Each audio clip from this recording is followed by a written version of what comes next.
Simula nang ma-diagnose ako ng diabetes, naging layunin ko makahanap ng fast food meal na hindi nagpapataas ng blood sugar, pero masarap pa rin. Di tulad ng side salad ng McDonald's. Oo, 18 calories lang pero parang damo ang lasa. Sa buong buhay ko, sinubukan ko na ang daan-daang fast food options at muntik na akong sumuko dahil 99% ng mga fast food meal na natikman ko ay nagpapataas baba ng blood sugar ko na parang roller coaster. Pagkalipas ng 35 taon mula nang ma-diagnose ako, natagpuan ko rin ang hinahanap ko. Itong customized na Chipotle Burrito Bowl ang paborito ko sa US. Kaya sa video na ito, ipapakita ko sa inyo kung anong laman ng bowl na ito. Ano ang mga blood sugar friendly na pagkain sa ibang sikat na fast food restaurants? At syempre, narito ang 3 kong tips paano kumain ng halos anumang fast food nang hindi gaanong nag-aalala sa blood sugar. Hindi ako doktor o nutritionista, nagbabahagi lang ng karanasan. Unahin natin ang pinakamalaking issue. Alam kong iniisip ng iba na ang pinakamagandang fast food para sa may diabetes ay walang fast food at sang-ayon ako. Sa perpektong mundo, lahat ay magluluto sa bahay gamit ang sariwa at natural na sangkap. Laging tama ang antas ng blood sugar natin, nasa 70 hanggang 100 at 40 milligrams kada deciliter, pero hindi ganoon sa mundo natin. May ilan sa atin na abala, hindi marunong magluto, o tulad ko gustong lumabas paminsan-minsan kasama ang barkada at ayaw maging kakaiba na di umu-order ng pizza. Huwag ninyo akong masamain. Ang malusog na pamumuhay at balancing blood sugar ang aking pangunahing prioridad. Pero gusto ko rin namang lubos na ma-enjoy ang buhay ko at kasama na doon ang pagkain sa labas, paminsan-minsan. Hindi ko naman ito ginagawa araw-araw pero ayos lang sa akin dahil may diskarte ako para dito. Simulan natin sa tip number 1. Alamin mo ng eksakto kung ano ang kinakain mo ngayon. Para mas malinaw ang tip na ito, ipapakita ko sa inyo ang nangyari sa blood sugar ko. Pagkatapos kong kainin ang 2 pinakasikat na fast food item sa mundo, Big Mac mula sa McDonald's at Caramel Macchiato mula sa Starbucks, tingnan natin, talagang interesante ito. Sinimulan ko ang aking pagsusuri sa Caramel Macchiato na isang inumin na napakataas sa carbohydrates. Mahigit kalahati ng calories nito ay galing sa carbs, 57% para maging eksakto. Karamihan sa carbohydrates ay purong asukal, may konting protina at taba, ngunit walang fiber. Kaya kapag uminom ka ng caramel macchiato sa Starbucks, mabilis tumaas ang blood sugar mo. Kung may diabetes ka, pwedeng tumaas sa higit 200 o 300 milligrams kada deciliter ang asukal mo sa wala pang 1 oras. Ngayon, iba naman ang usapan sa Big Mac. Kapag tiningnan natin ang nutritional composition nito, makikita natin na halos kalahati ng calories sa isang Big Mac ay galing sa taba. Pero marami ring calories mula sa carbohydrates. Ngayon, pinapabagal ng taba ang pagsipsip ng glucose mula sa carbs sa dugo. Kaya kapag kumain ka ng Big Mac, hindi agad tumataas ang blood sugar mo. Maaring umabot pa rin ito sa kaparehong kataas na antas ilang oras matapos mo itong kainin. Ngayon, ikumpara natin sa aking burrito bowl mula sa Chipotle. Gaya ng nakikita mo, ang custom kong bowl ay may manok, kalahating brown rice, black o pinto beans, fresh tomato salsa, fajita, gulay at letsugas. Lahat ng ito ay tunay na pagkain, walang artipisyal na sangkap. At kung titingnan natin ang nutrisyonal na komposisyon nito, makikita natin ang malinaw na pagkakaiba sa pagitan ng burrito bowl, caramel macchiato at ng Big Mac. Ang calories sa bowl na ito ay mostly mula sa protina at fiber, kaya maganda itong kainin. Malamang banayad lang ang pagtaas ng glucose at babalik din sa normal ang blood sugar makalipas ang ilang oras. Ngayon, hindi mahalaga kung may type 2 diabetes ka, type 1 tulad ko o ibang uri ng diabetes. Hindi fast food, burger, o matatamis na inuming may caffeine ang pinakamadaling pagpipilian sa menu kung gusto mo kontrolin ang blood sugar.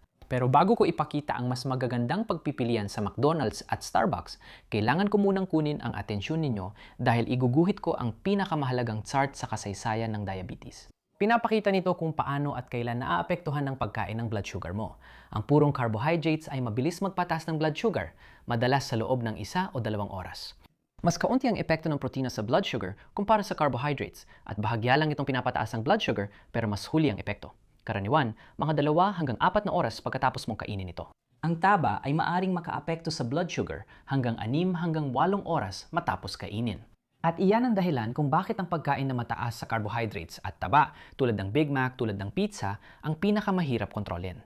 Ngayon, karaniwang hindi nababanggit sa chart ang fiber na bahagi rin ng carbohydrates sa pagkain mo.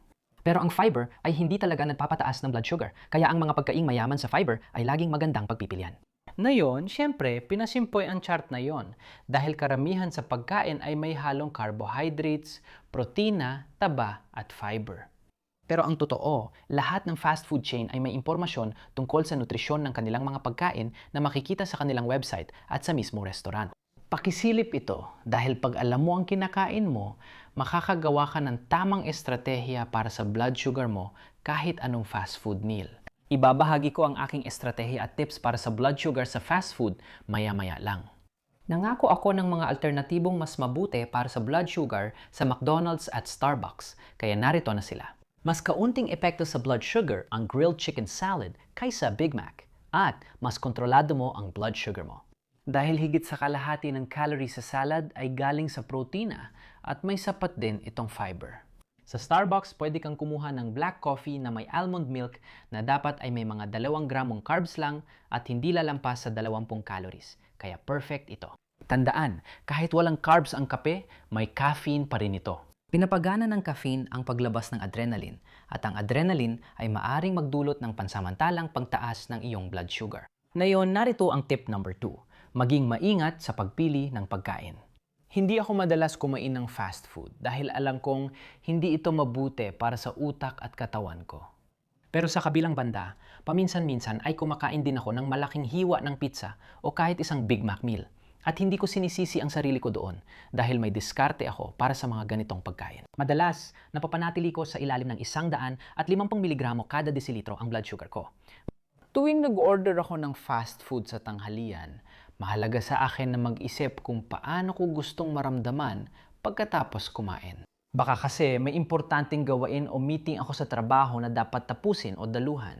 Gusto kong manatiling alerto at makapag-focus sa gawaing ito, hindi mapagod o madistract dahil kailangan kong kontrolin ang blood sugar matapos kumain ng maraming carbs at taba. Sa ganung sitwasyon, baka piliin kong sadyang kumain ng mas masustansya at magaan. Mas makakatulong yan sa akin at mas magiging magaan din para sa blood sugar ko. Narito ang ilang totoong halimbawa para mas maintindihan mo ang ibig kong sabihin. Ganito ang nangyari sa blood sugar ko.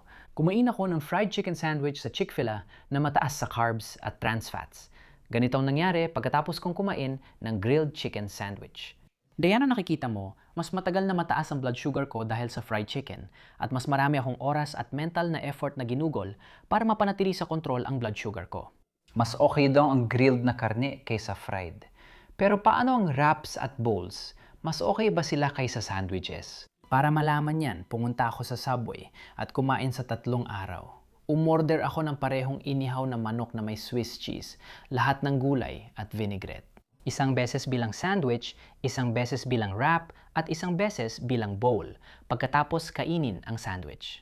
Nakita kong tumaas ng husto ang blood sugar ko, gaya ng inaasahan dahil hindi ako nag-insulin bago kumain. Pagkatapos ng wrap, lalo pa itong tumaas. Kaya parang di mas okay ang wrap kaysa sandwich. Kasi nung tiningnan ko, mas mataas ang carbs ng wrap kaysa tinapay. Sa huling araw, umorder ako ng salad bowl na may parehong sangkap at halos hindi gumalaw ang glucose ko. Panalo talaga ang bowl sa Subway man lang. Mas madali itong kontrolin pagdating sa blood sugar ko. Pero tandaan ninyo, salad bowl ito, hindi rice bowl. Kung rice bowl yon, siguradong mas tataas lalo blood sugar ko. Mga kaibigan, gusto ko lang linawin na okay lang umorder ng sandwich or wrap. Hindi ko kayo hinuhusgahan. At isang maliit na bagay na pwede mong gawin para mas maging blood sugar friendly ang mga yon, ay piliin ang whole wheat o whole grain na option kapag available yon. Sunod, pag-usapan natin ang mga side dish. At ang pinakasikat na side dish sa buong mundo ay ang French fries mula sa McDonald's. Isinama ko ulit yon kasi di kumpleto ang video kung di ko sila subukan. Pagkatapos kumain ng regular na French fries na may 43 carbs, 15 gramo ng taba at halos walang protina or fiber. Oo, napansin kong tumaas ang blood sugar ko kahit nag-insulin ako. Sa pagkain na ito, mataas ang blood sugar ko ng ilang oras bago bumaba. Nagdesisyon akong ikumpara ang fries at mashed potatoes ng KFC na talaga namang masarap. Ang mashed potatoes na ito ay may 23 carbs lang at 5 gramo ng taba, kaya hindi kasing dami ng French fries mula sa McDonald's. Kita nyo, Matapos ako mag-insulin at kumain ng mashed potatoes, hindi masyadong tumaas ang blood sugar ko at mas kontrolado ito. Ang pangunahing dahilan kung bakit mas mukhang magandang option ang mashed potatoes ay dahil mas mataas ang protina nito at ang karaniwang serving ay mas mababa ang calories kumpara sa french fries. Mas maliit lang talaga ang meal at mas maliit ang portion sa kabuuan. Pero bilang pangatlong side dish, nagpa siya akong sumubok ng iba. Ang paborito kong side dish sa Chipotle ay ang guacamole. Pumunta ako sa website ng Chipotle at umorder ng malaking bahagi na mas mataas pang calories kaysa sa fries. Tulad ng nakikita mo, puno ito ng healthy na taba at fiber kaya hindi gaano nakakataas ng blood sugar ang avocado. Hindi ako nag-insulin sa guacamole na yon, pero hindi rin tumaas blood sugar ko. Unti-unti lang tumaas ang glucose ko matapos ang 2 oras, pero kaunti lang talaga ang nadagdag. Dalawa pang side dish na maganda sa blood sugar at pwedeng orderin sa fast food ay side salad at steamed gulay. Halos zero net carbs ito, kaya hindi nito tataasan ang blood sugar mo. Basta tamang dressing ang piliin para sa salad. Ang pinakasikat na mga dressing para sa salad ay ranch, Thousand Island at blue cheese. Pero mataas ang mga ito sa saturated fats at maaring may halong asukal. Karaniwan akong umiiwas doon dahil kahit walang carbs, napapansin kong naaapektuhan pa rin ang blood sugar ko pagkatapos kumain. Mas gusto ko ang Italian o balsamic vinaigrette na dressing dahil mas okay to sa blood sugar. Mag-ingat dahil ang iba riyan maaring may honey o dagdag asukal. Kung ikaw ay insulin dependent tulad ko, kailangan mo ring isaalang-alang iyon kapag kinukwenta mo ang iyong dose bago kumain. Sige, pero paano naman ang mga sarsa? Nakakaapekto rin ba sila sa blood sugar? Siyempre, oo. Sinubukan ko ang ilan sa mga iyon at nakita ko kung ano ang epekto nila sa blood sugar ko kapag hindi ako nag-inject ng insulin. Una ay ketchup na talaga namang paboritong pagpipilian, pero naglalaman ito ng maraming asukal. 3 maliit na pakete ng ketchup ang nagtaas ng blood sugar ko ng 30 mg kada deciliter sa loob lang ng wala pang 1 oras. Tulad ng ketchup, mabilis din magpataas ng blood sugar ko ang anumang matamis na sarsa gaya ng barbecue sauce o sweet and sour. Alam ko na yon. Ngayon, gusto kong ipakita ang epekto ng mayonesa. Wala itong asukal pero puno ng taba. Hindi kasing bilis ng ketchup tumaas ang blood sugar ko sa mayo. Pero matapos kong kumain ng parehong dami nito, mataas pa rin blood sugar ko ng ilang oras. Napansin ko rin ang parehong epekto sa iba pang matatabang sarsa, gaya ng cheese sauce sa Taco Bell at zesty sauce sa Burger King. Kita nyo, ang mataas na asukal o saturated fat sa halos lahat ng sarsa ay hindi maganda, kaya paborito kong piliin ang hot sauce at mustard. Hindi halos naapektuhan ng blood sugar ko dahil kadalasan wala o kaunti lang ang asukal at taba ng mga ito. Sige, kailangan ko muna magpahinga kasi puro blood sugar friendly ang mga option na binibigay ko sa inyo. Aminin ko, hindi ko rin naman laging nasusunod ang mga healthy tips na ito. Minsan talaga hindi ko sinusunod ito. Lalo na sa mga araw o okasyon na gusto ko lang mag-enjoy kasama ang kaibigan o pamilya ko. Minsan gusto ko lang makisama, kumain ng katulad ng kinakain nila at huwag mag-alala sa blood sugar ko. Sige. At kaya naman sa mga ganong sitwasyon, ayos lang sa akin na kumain ng ilang malalaking hiwa ng pizza, isang malaking burger na may fries, o umorder ng Chinese takeout. Ngayon, hindi ko na sinisisi ang sarili ko dahil may mga estratehiya na ako at alam ko na kung paano harapin ang ganitong pagkain. At napapanatili ko ang blood sugar ko sa pagitan ng 70 at 100 at 40 o kahit papaano 180 sa karamihan ng mga pagkakataon. Kaya tuwing nagkakaganon ako, sinusunod ko ang 5 patakarang ito. Unang patakaran, laging isama ang gulay na pampagana sa order. Alam ko na kung uunahin ko ang gulay, makakatulong ito mabawasan ang pagtaas ng blood sugar mula sa susunod kong pagkain. Ikalawang patakaran ko, lagi akong gumagalaw matapos kumain ng maraming carbs. Kung may pagkakataon na tumayo, makihalubilo, maglakad o sumali sa anumang aktibidad kasama ang grupo o mga anak nila, gagawin ko yon. Kahit anong aerobic na aktibidad, agad akong nagiging mas sensitibo sa insulin, kaya nakakatulong itong pababain ang blood sugar ko. Pangatlo, kapag umorder ako ng Chinese takeout na maraming puting kanin at may matamis na sarsa, alam ko na puno ito ng mabilis na tumatalab na carbs, mataas ang glycemic index, at mabilis nitong mapapataas ang aking blood sugar. Alam mo naman na may type 1 diabetes ako, kaya kailangan kong mag-inject ng insulin bago kumain. Pero sa totoo lang, Maganda ito dahil maaari kong samantalahin ang insulin na iyon at itama ang timing ng pag-inject para kontrahin ang mabilis na pagtaas ng blood sugar mula sa in-order na Chinese food. Simple lang gawin ito, mag-inject ng insulin bago kumain.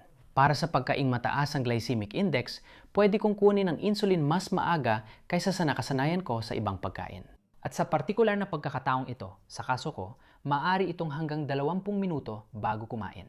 Pwede mong gamitin ang parehas na estratehiya sa ibang pagkaing mataas sa carbs, tulad ng cereal o bola ng pagkain. Epektibo ito sa akin.